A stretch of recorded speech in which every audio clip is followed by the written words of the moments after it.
Assalamualaikum warahmatullahi wabarakatuh.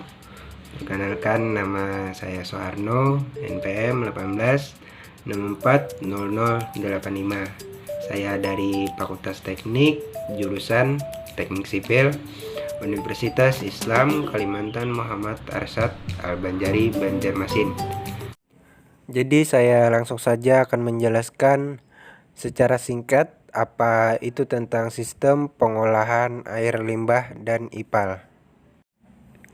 Pengertian air limbah menurut Ehles dan Stel.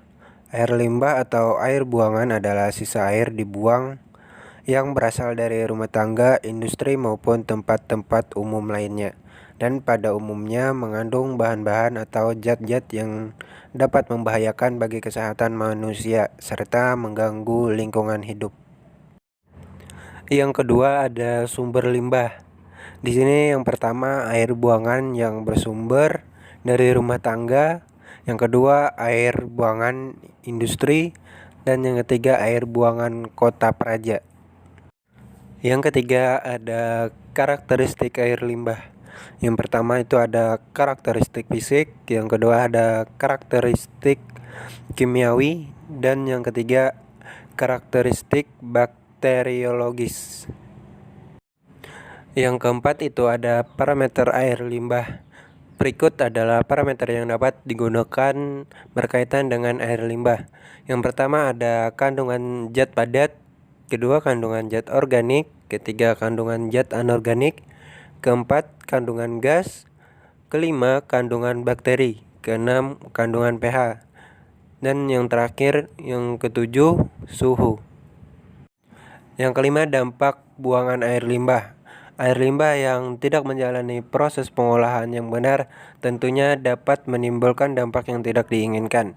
Dampak tersebut antara lain yang pertama gangguan kesehatan, yang kedua penurunan kualitas lingkungan, yang ketiga gangguan terhadap keindahan, dan yang keempat gangguan terhadap kerusakan benda.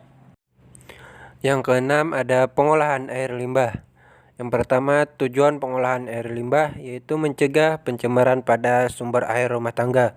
Kedua, melindungi hewan dan tanaman yang hidup di dalam air. Ketiga, menghindari pencemaran tanah permukaan. Keempat, menghilangkan tempat berkembang biaknya bibit dan vektor penyakit.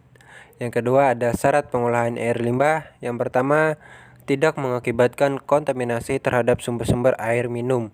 Yang kedua, tidak mengakibatkan pencemaran air permukaan. 3. Tidak menimbulkan pencemaran pada flora dan fauna yang hidup di air di dalam penggunaannya sehari-hari. 4. Tidak terbuka dan harus tertutup.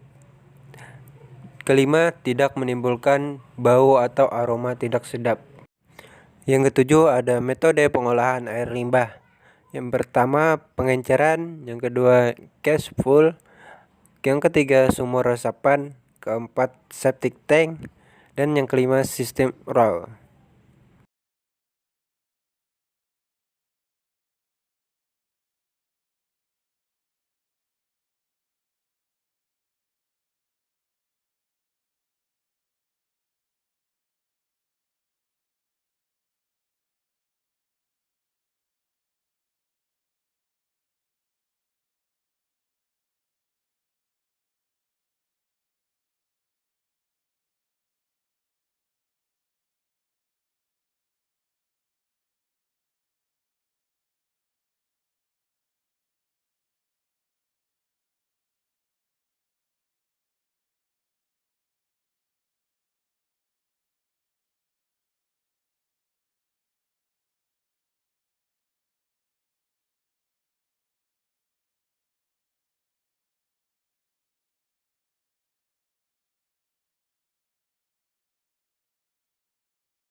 Ya, itu saja penjelasan saya dalam video kali ini.